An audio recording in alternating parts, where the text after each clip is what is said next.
Welcome to Fire Breathing Kittens, a 5th edition Dungeons & Dragons podcast. Today is a special episode as I am interviewing our new member, Meerkat. Hi, Meerkat. Oh, why, hello. It's such a delight to be here. You're a new addition to the Crayon Box. What color would you be and why?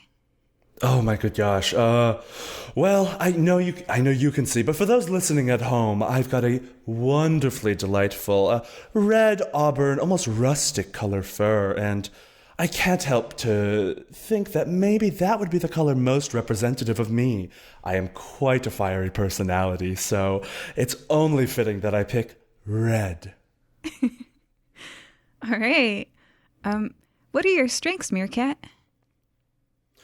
Well, it's so funny that you should ask because, luckily for you, we're not just going to be interviewing me today. I happen to be a very skilled puppeteer, so I would like you to meet my friend, Tuna. Now, Tuna, why don't you say hello? Yes, this is me. Hello, my name is Tuna. Yes, so that's Tuna. We're going to put him down for just a moment here. He likes to watch. He's a very nice little puppet there. So we like to perform in the streets sometimes. We're very skilled at entertaining the crowd. We like to engage with one another, maybe see what they're all about, see what they're doing, and really touch the people's hearts. And I must ask, is this on the record? Should it not be? Oh, well, you know what? Then never mind. We may come back to it later, off the record. Okay. Wink. All right. I look at Tuna. Is Tuna also winking at me? Oh, yes, Tuna? Oh. What a scamp. Tuna is absolutely winking back. Okay. Puppets. You would get along well with Mendax. He also has a puppet, Pippin. Did you hear that, Tuna? Oh, yes, a friend for me. That is going to be so very fun. Mary's like dying right now. Okay. On the flip side of that, so your strengths is that you can capture people's hearts and perform well. What are your weaknesses? Well, I'm not so forthright about the things I'm not good at. It's not very well for a performer, but this one's very apparent. As a foxmanner, I'm very much like a fox-dragon hybrid of a sorts. I'm about 5'7" or so. I've got very stimpy legs. They are very short, and so I will be the first to admit I'm not the most graceful when it comes to the walking or the running. Most foxmen eventually gain the ability to fly, even just a short little distance. So we are much more graceful in the sky. But as I am, still trying to gain that ability, it's quite funny to watch me run. Yes, he is very bad at the running. Tuna, okay, Yes, okay, Tuna is right, but it's not nice to say, Tuna. Well, it seems like Tuna will reveal all of your weaknesses if given a chance. He seems very honest. Yes, we very much have it's a fun rapport, the good, the bad, and the ugly. Oh. So, Meerkat, where did you grow up? Oh, yes, well, I grew up in a cave, for lack of a better word. Many foxmen, grow up in a variety of locations. My family all come from cave dwellers. We live in the tall mountains. In a distant land, to be honest. The name for the land has long forsaken me. I've been away from home for many years now. Just traveling the lands, performing, trying to gain up my skills. I've lost a little bit of coin along the way. Maybe some decisions I maybe shouldn't have made, but my home is here now. But once upon a time, a cave dweller was I among my family. Ah, yeah, caves can be cozy. Yeah. Very. So you traveled so far and wide. Why did you want to join the Fire Breathing Kittens Guild? Well, I could start by saying how lovely you all seem and what a welcoming environment it all seemed to be. But if we're getting down to the brass tacks, money. I was out of it, and it seems as though you all seem to generate some. Yes, yes. All of the adventurers around here find that they start with very little and end up with a lot of gold. Well, I'm definitely starting with very little, so I'm hoping to end up with a lot of gold. If you work hard, you can achieve great things. All right, so question 6, just to let you know, this is a 15-question interview. Question 6 is, we have an annual tournament here in Nikamui, sort of a Super Bowl, if you will. If you were given a 1-minute advertisement time spot during the annual Nikamui fighting tournament, what would you fill it with? Oh, well, obviously, a spot to advertise my show. I like to perform as often as I can and among the largest crowds possible. And if this is anything like the Super Bowl, then there's going to be several people in attendance. So, of course, it would be perhaps a jingle. You know, Tuna and I do a mean rendition of name any common tune. We can give it a go. So there would be a little song, perhaps. Maybe Tuna would do a dance of sorts. I am quite skilled. It's a marionette little dance, and you know I can always play while Tuna does the little dance, which is very, very fun for all to see. You can play and Tuna can dance at the same time. That's amazing.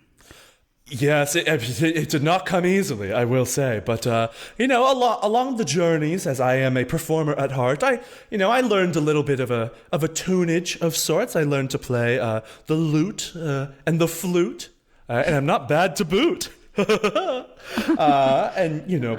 While my magical skills are not as grand as a high wizard, I have learned how to maybe project a hand or two that might coax Tuna along to dance as I play. It's a very, very lovely. You know, I'm gonna give you a free ticket to my show so that you can see firsthand. And to +1 too. I'm gonna give you a comp. Bring anyone you'd like. I'll show you for sure. Oh, why? Thank you. All right. Meerkat, what do you like to do in your spare time?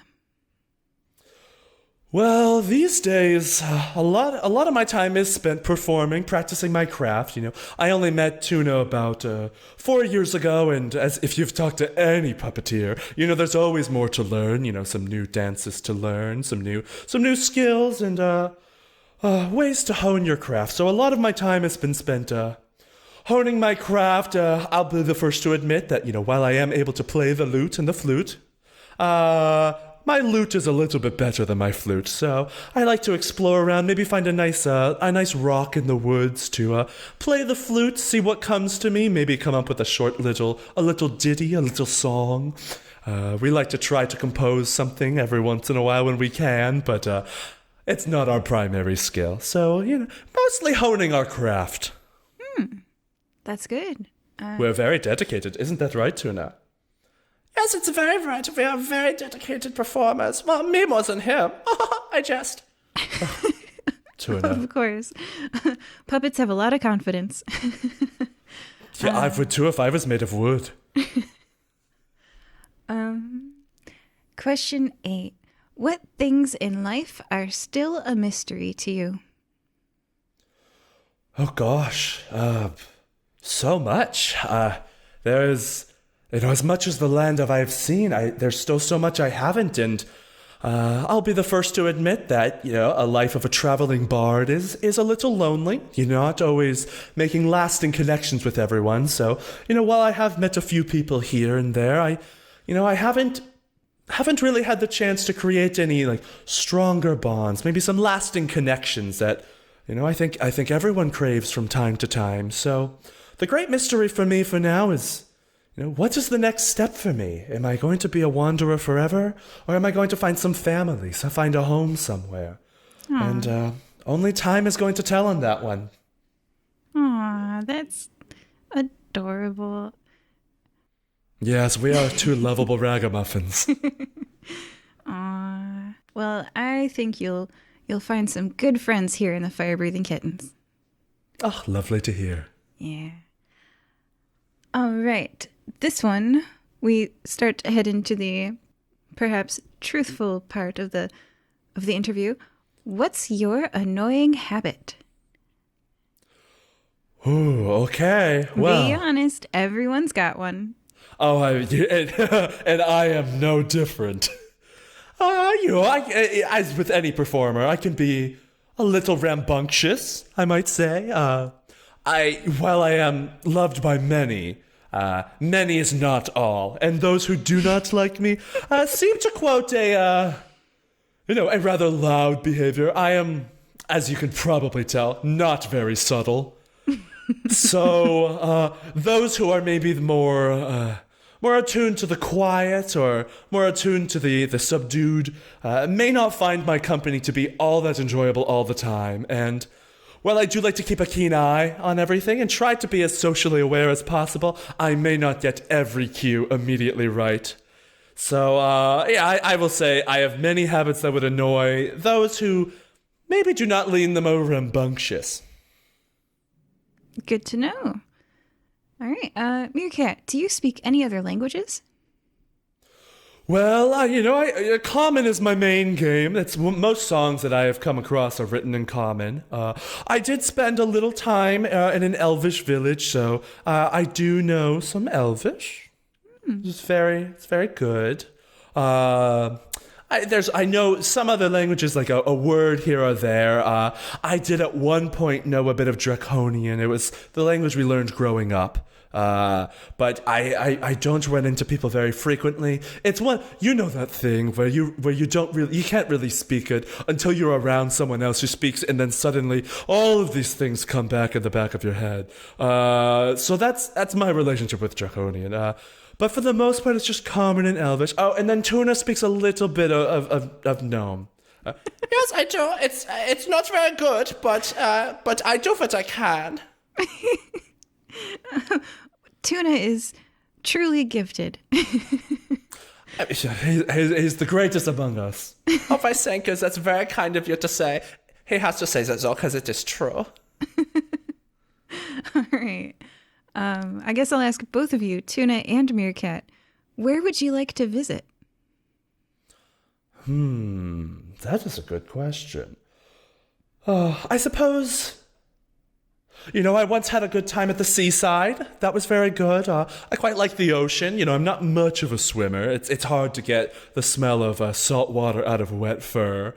And it's very much not good when you have the salt water on the wood of the marionette, of the body. So it's we are not much for the swimming, but it is a very nice seaside view. It smells very nice. It's fun to see. Maybe you'll see some creatures in the sea. So yes, I'm going to say the sea too. I think that's very good, Meerkat. So we're going to agree and say the seaside. Just a land by the sea, maybe a nice little cottage to visit, just to see what it's like. We've heard a lot about cottages, never seen one ourselves.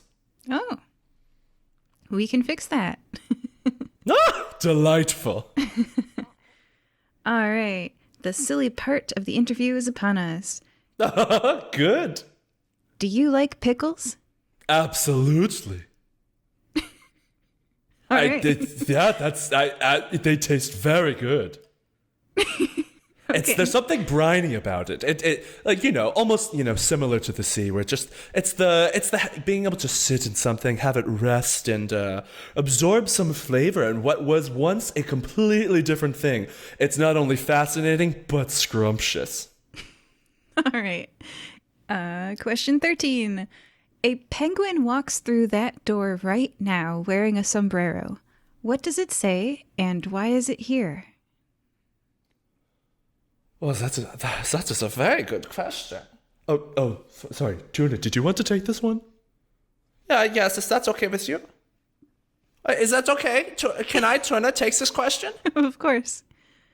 Well, I would walk over there with my little stumpy legs. That is something me and Meerkat share in common. And I think, I would try to give it a little wave. And let's see. I think this penguin would come over and just say, "Well, howdy there. I don't suppose you know why the heck I'm over here." All right. And then, of course, we would have a long conversation. I would want to learn about its past, its history, and we would laugh and laugh, maybe share a pickle or two. And then we would help it find its home. And maybe that would lead us to an ocean, although I imagine for a penguin, it's going to be a very cold journey. But we are furry, and I am made of wood, so I do not feel. And you would have an adventure together eating pickles. Exactly. And walking to See, the you ocean. get it. She gets. I like her, Meerkat. Well, that sounds like a plan. So there are 2 more questions, and these are just kind of, thoughtful questions. What would you like remembered about you? Yeah, that's a very good one. That's a very good question. And I suppose the easy answer is my work. I love to perform. I love to make people laugh. Perhaps there'll be a song about me, a song about the one who sings the songs. Oh, what a thought! What a thought! I suppose, you know what? Now, the more I say it, the more that sounds delightful. A song to remember me and the work that I have done, and the joy I bring to people's lives. Yeah. Why shouldn't there be one? You should write one. You've given me I'm going to write that down. Excellent. And very last question. What is one message that you would give to your fans? I'm performing in the city square tomorrow at 8 p.m. Tuna and I do a lovely rendition of The Devil Went Down to Fandolin. It's very, very good. And there's some fun twists I don't want to spoil. So if you would like to come, it'll be at 8 p.m. tomorrow. There'll be some lights. We do have some light refreshments around. So please come one, come all. And we look forward to seeing you there. Well, thank you, Meerkat and Tuna. Oh, thank you. Thank you for having us. Yes, it's been a pleasure. And we will see Meerkat and Tuna in an upcoming adventure. Bye-bye. Bye-bye. Bye-bye.